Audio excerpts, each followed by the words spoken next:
defending, I think, it's like.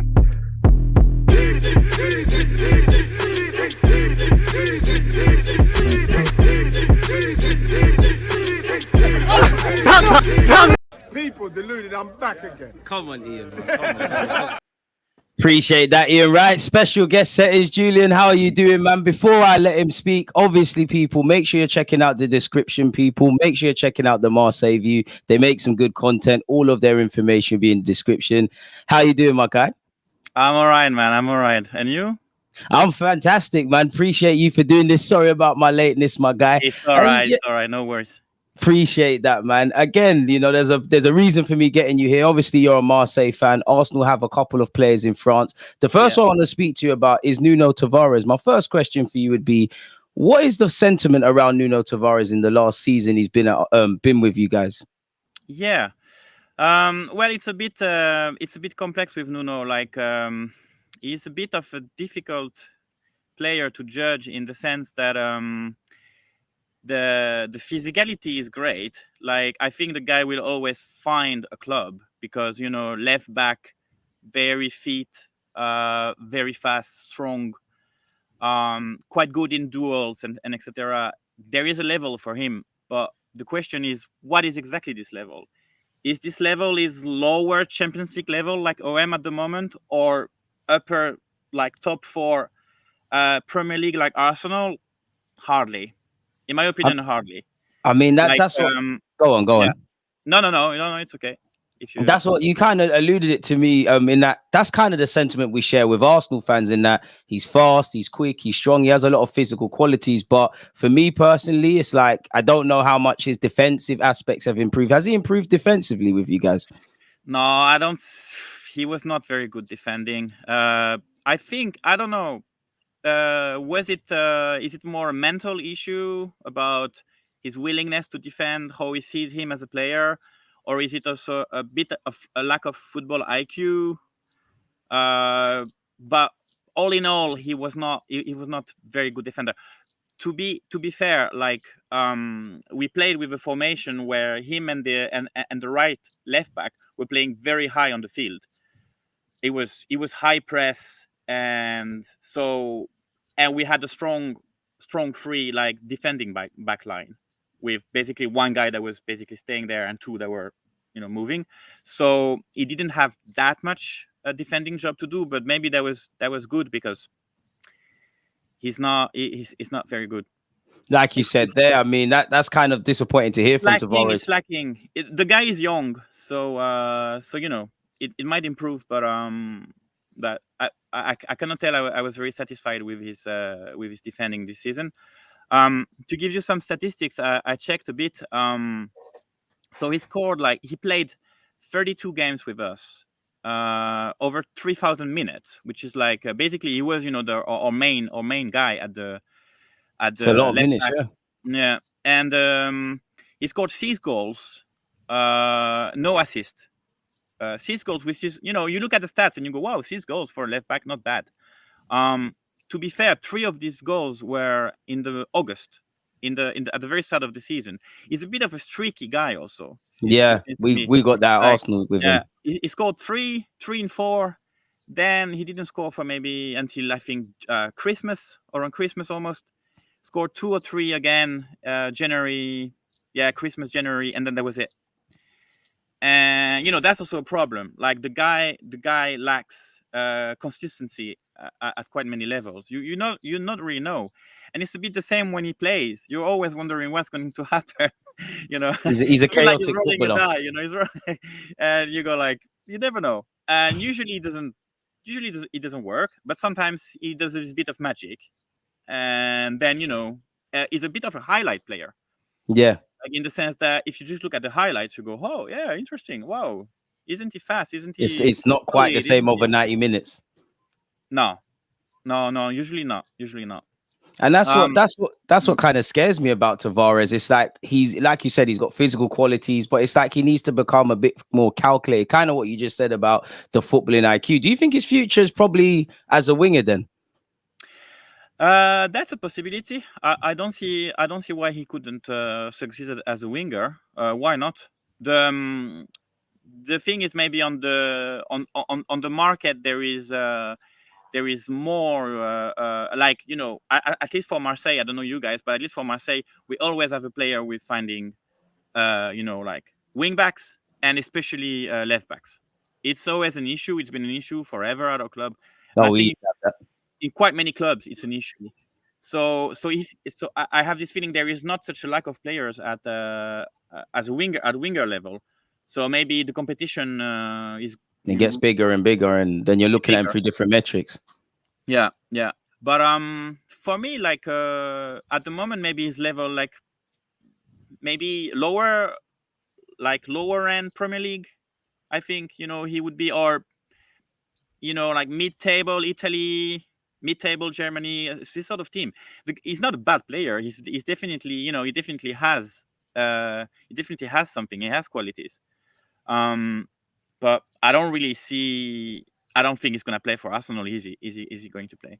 That's our problem in that I just don't see a future here. Obviously, we've got Tomiyasu, Zinchenko, Tierney, probably a couple of others. And like you said, he started off great in Marseille. Like he started off like a house on fire if you just watch the highlights, and then he seemed to go down. What do you make of his consistency? Because some games he seemed up there, other games he seemed down here. Did he show enough consistency for you if he is going to be a mid-table Champions League club or beyond that? No, maybe not. That's also one problem. Yeah. It's not lacking consistency also. Yeah. It's definitely like, that's what I said. Like, it's not normal to see 3 months, 4 months where the guy is not gonna score, not gonna do assist, and not gonna defend very well. You know, like, to be fair, we had last week, I think, with the Marseille View, we had our awards. Like we were a bit late, but, you know, we gave awards for the end of the season, and Nuno was almost won the trophy of the worst player of the season. Oh, wow. Yeah, which honestly would have been harsh. Like I think it would have been harsh, but I think it was more of a sentiment of people were frustrated by him. Also because when he started to play, we watched him in August, and some of the fans of Marseille were like, "Oh, who's this guy?" You know, like he scored 3 and 4. He's everywhere. He's fierce. He's fast. He scored. And then he dipped down a level. Yeah, and I mean, first goal, he scores a 0.02 xG goal. Also, you know, like, he's so chaotic and random. Yeah, man. Exactly. So he's able to, you know, put out something, get something out of his hat, and like, whoa, you know. But yeah, sadly, he was not our new like best player or anything. He was just dipped. Because that's what upset me with Tavares. I thought, you know what, you lot took Matteo Guendouzi. He did well. You did quite well with Saliba. I thought, you know, at Marseille, that's your platform to kind of follow suit from them. And he's had good or worse moments. And speaking of that, you know, earlier in the season, I can't remember the specifics, but there were rumors, you know, he was kept out of the team due to attitude problems or something like that. Is that something that was true? Where are you at with that? I'm not sure of that, like, because I don't really follow this thing from very close, because I don't have any first-hand information or anything. So I go with what the media says or what I hear here and there. So, but yeah, apparently at the end of the season, there was a bit, you know, our coach last season, Igor Tudor, is a very is a coach who is very into confrontation, very rigid and a bit like old school guy and etc. And he had problems. Apparently, at the end of the season, he had lots of problems with Payet, Dimitri Payet, former West Ham player. Yeah. And apparently Nuno was also in the bandwagon Of the people that the manager has a problem of the people with. that were like, that had enough of Tudor and etc. Something like, got kicked out of the training, like got something along those lines. Yeah, something like that, some stuff like that. And that's the thing that scares me, because he done that at Arsenal. He done that at Arsenal too. Yeah. So that's the thing. That's the thing. It kind of keeps following on, and that's the thing. It's like when you look at Tavares, it was just about, at his level now, in my opinion, it's just about consistency. You know, just based on what you've said, he's had some games where he's up there, other games where he's flattered to deceive. He's excited the fans, so he's got ability. My assumption is that he either goes on loan again or is potentially sold. It just seems that he's at the right club at the wrong time potentially, and we're kind of moving forward. What would you say then, looking at his season? What would you say would be the best and worst game for Tavares Tavares, as someone that might not be a Marseille fan and just wanted to watch those two, if you have any? Well, I cannot really remember, like, might not remember a perfect No, that's game, fine, but man. his early season, as I said, 3 goals in the top 4. So if people can watch anything from August, he was very He good. was on fire. He was on fire, and then really had a rough winter, and spring was not good. But then end of spring, the whole team dipped. Like, we finished with horrible form. Like, we finished anyway with, I think, 4 or 5 losses in 6 or something horrible. So it's like the collective kind of. Yeah, it was a falling off, yeah. collective collapse. It was not only him. That's fair with Tavares. Yeah, but yeah, I don't know. Maybe also it would do him good to have more competition. Like, problem at Marseille is, like, he played anyway. I think Tudor liked his strength and his physicality, and the fact that he can still run quite well. He's got an engine. He can get up and down. Yeah. Yeah. And so he played a lot. I think maybe a bit of competition could be good for him to make him stay more focused and like, more fight for. I think maybe he had a bit too easy at Marseille. It's possible. Would you take him back at Marseille for next season? No, I don't think we would. No, I don't think we would, because it's too frustrating. Like, we need a player with more IQ. Like especially now we're going to play with a 4 at the back. Yeah, there's less margin for error there. There's less margin for error, and we're going to play. No, we have a new coach like Marcelino, who's much more like someone who is much more of a tactician than Tudor, and it's going to be quite difficult. All that the player is going to learn, especially all the wing information players. and stuff. I think too much information, not enough IQ. Like, I would really, I would take almost a bit of his physicality and add a bit of IQ, and I would take him. It's. But, see, that's the thing, man. Like, you're right with that. It's like, it seems all he's lacking is IQ, but at his age now, I think he's like 23, 24. Mm-hmm. Are you gonna get that into your game? Surely you should kind of have that already. Are you just always gonna? I'll kind of judge him as a free spirit, and that chaoticness, that randomness. Some games that can get you out of trouble, but for the majority of a season, managers, you'll do your manager's head in. Like, some games you're going to be the best player in the world, the others you might get sent off or make a costly mistake. So it is very frustrating, man. What have you made of, off topic, what have you made of William Saliba, since obviously he's left Marseille from his loan last year and come to Arsenal and like, doing quite all right? How did I like him when he was at OM or yeah, both really. How have you liked him in his time at Marseille, and how have you seen his progress? I personally, I was a huge fan of him at OM. I think he was our best defender, best center back for many years. Now we have Chancel Mbemba, who in the spirit of many he used to play for Newcastle, fans, replaced him, but in my opinion, it's not quite the standard. Especially that Saliba is so young. Like, still, he's still a very young player.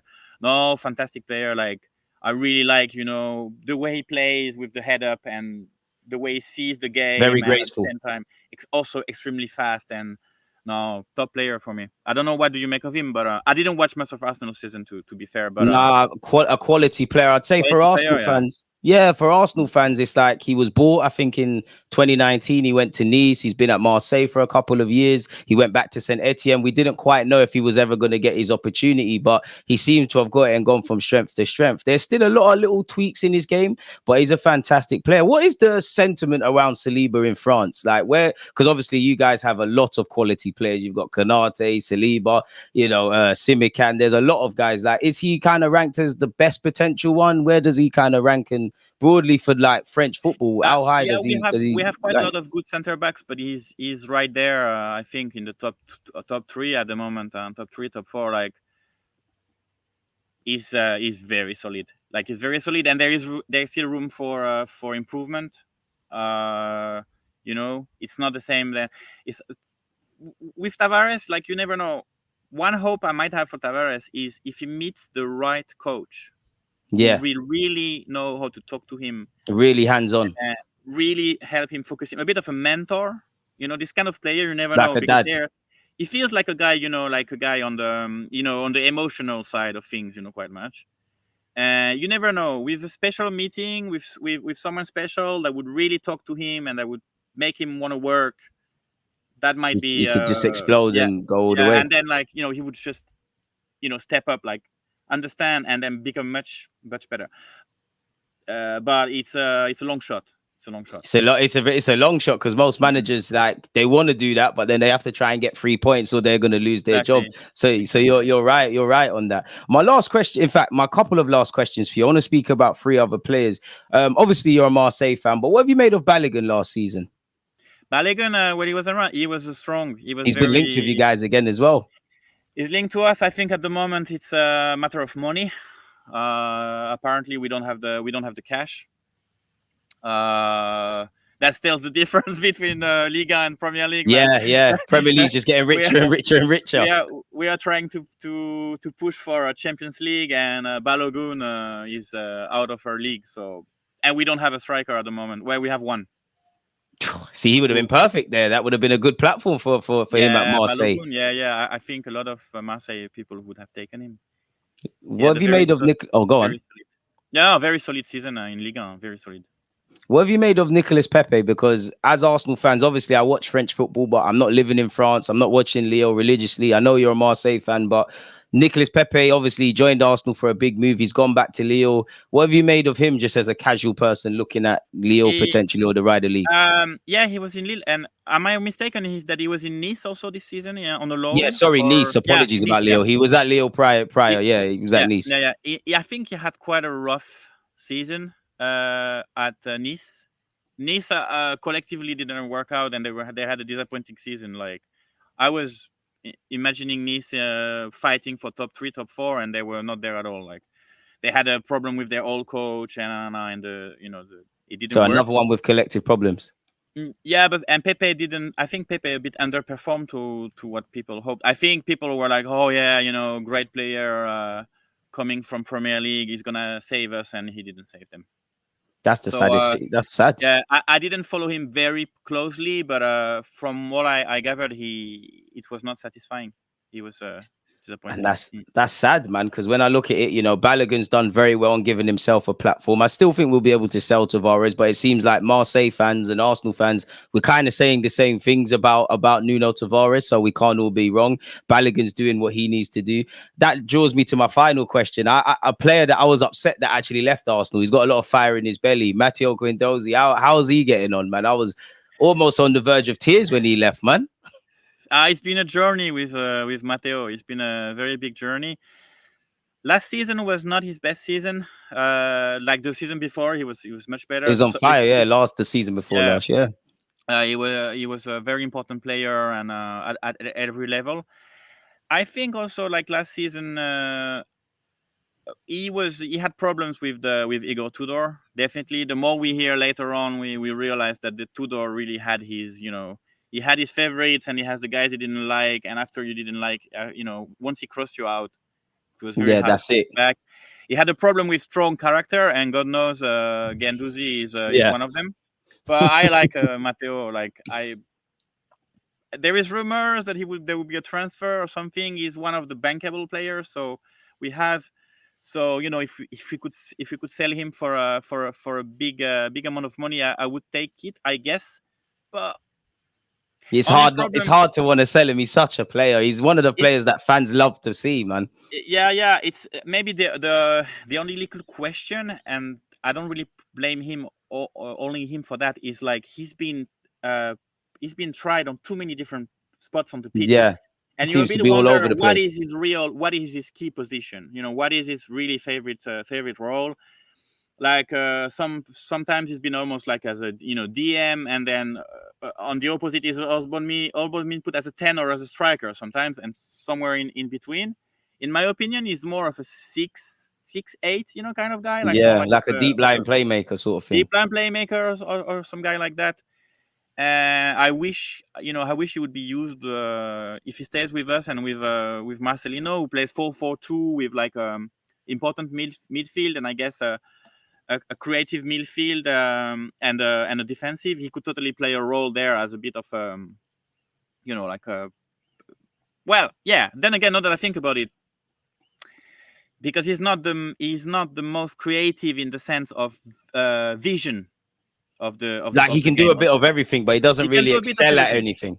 anything. Yeah, maybe Gendouzi is, I don't know, just thinking like that. Maybe he's a player for to play in the midfield with 3 Yeah, players, maybe to be the missing link between the very creator and the true DM, somewhere there in the middle.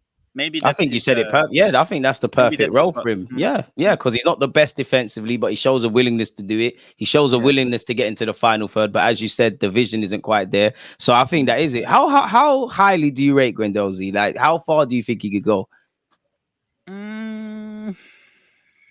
That's a good question. Yeah, in the right setup, I think he can go quite far. I think he can go a bit more far than our level at the moment, than Marseille level. So he could probably play for one of the yeah, big but I ones. hope, in my dreams, I would really like to see him go up with us. Like Naturally, we need to yeah. climb. We are not at the level in Europe where we should be, but like You want him to be compared on to that journey with you. yeah, he's one of the players that you want to take with you on a journey. Yeah. Then the reality of football and the business and everything are 2 different things. But I know how you feel with that. Yeah, man. Football, as much as I hate it, it's a business now. Yeah, exactly.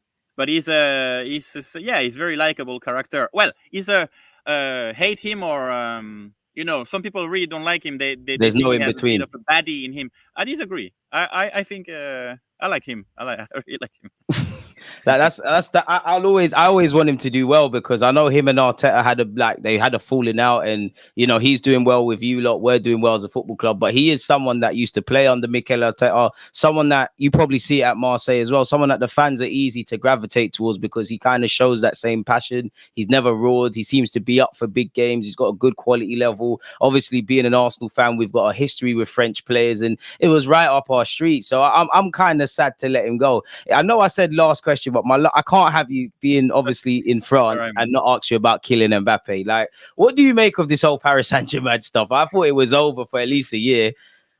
It's crazy. I don't know. I call it the Qatar Saint-Germain circus. That's a good one. What can I say? I don't know. I think almost like if I'm pragmatic, I think it's totally time for him to leave Paris. I think he should have left already. Actually, last season. I think the contract that Paris made him. They wanted at all costs that he would stay, and they that's put him on the problematic. pinnacle of everything, above Messi, above everyone, and it's dangerous. Spending wagons of cash for that. It's never a good thing to do, especially if you're a club who pretending to establish yourself as an institution in the at the top of the football in Europe, etc. And then what do? You just sell everything for you give everything to one player, even though he's as talented. Yeah, it's dangerous, and I think it showed as a strategic mistake for Paris, and now they're paying it. What will happen? I don't know. Like, the most crazy situation would be that Mbappe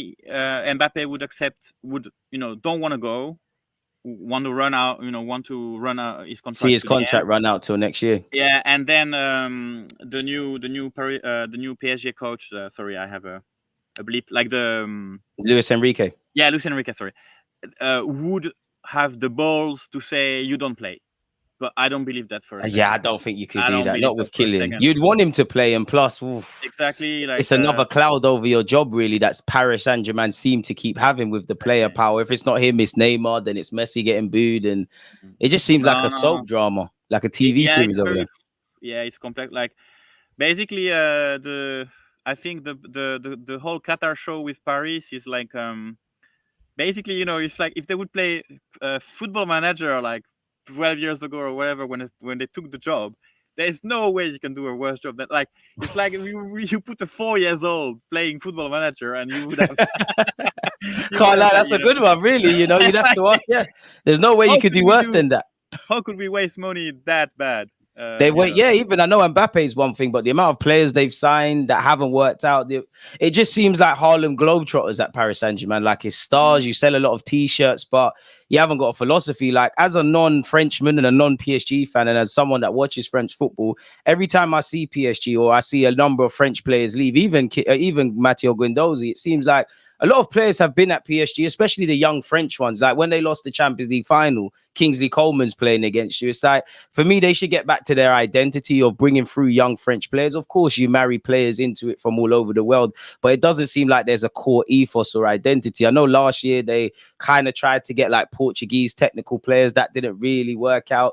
It's you just don't understand the footballing project at PSG and ultimately the ambition, because what you're doing now isn't going to bring you closer to historically the Barca's, the Madrids, the Bayern Munich's, because they all got loyal foundations. Even Barcelona, they've kind of left the whole La Masia stuff. That's why they're not doing what they're doing. So it's absolutely crazy. I have to tell you the last one.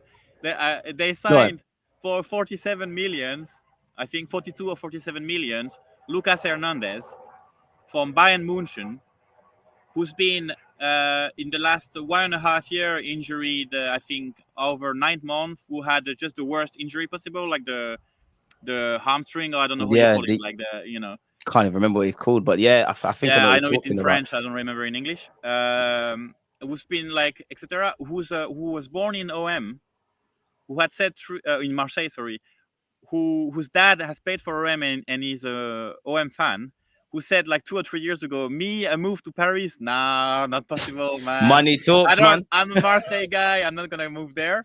That's the money, man. The money's talking. That's the guy they signed. That's the guy they signed for. See, it's crazy. 45 million.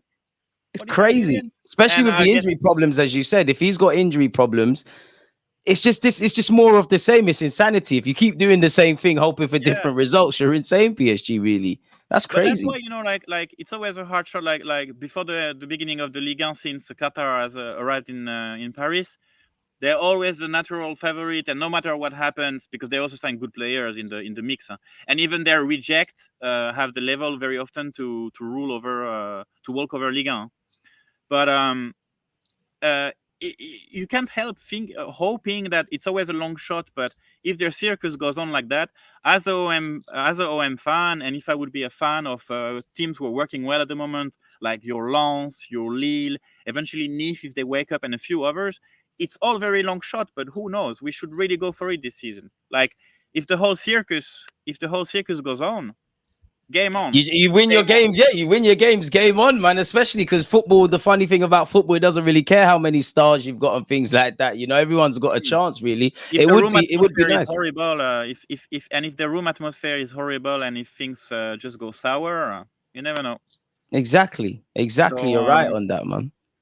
So I'm waiting for that. Looking forward. I hope for your sake you're able to see that, man, because it'd be nice for Marseille, because I always sit there and cheer on you guys, because I think there's a bit of a bro match. You know, you had Kolasinac, you had Guendouzi, you had Saliba. It seems like you had Alexis Sanchez. You seem to get some Arsenal players. So I always wish the best. Like for last season, at least, I was a Marseille fan because Tavares is there. I want you to do the best. I want you to try and pick up a trophy. Ultimately, I want you to be the best player you can be. So either you get a move away or you return to Arsenal. So for your sake, man, I hope you lot get some silverware, man. Julian, this has been fantastic, man. Obviously, I know the content you do, and your information and your team's information will be in the description. But for those who are listening on the replay, you know, who are you? What sort of content do you do, and where can people find you, man? Yeah, so basically, I'm just one of the guy who comes and have a chat with the Marseille View podcast. So you know, check it out. Like if you have any interest, it's I think the only content in English about Olympique de Marseille or podcast. And then I have a Twitter account at my name, Julien Pertas, where I don't do much there. I don't really like Twitter, to be fair.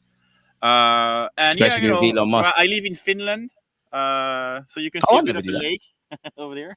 I'm jealous, man. I live in England. It's about to start raining. Yeah, I'm jealous of you, man.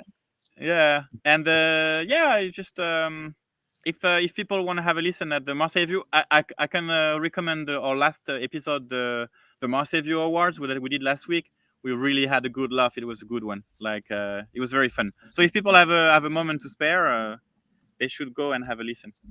People, go and have a listen to the Marseille View, man. Again, Yeah, like you exactly. said, check out his latest episode. Information for him and everyone else will be in the description of this YouTube video, so make sure you go and support them. Julian, appreciate that. I'm gonna let you get on with your day, man. Thank you for doing this vid, my guy. Take care of Thank yourself, you, man. man. It was a pleasure. No worries, my guy. We're Take out. care. Have a Because you always use that active red light, defending. I think it's like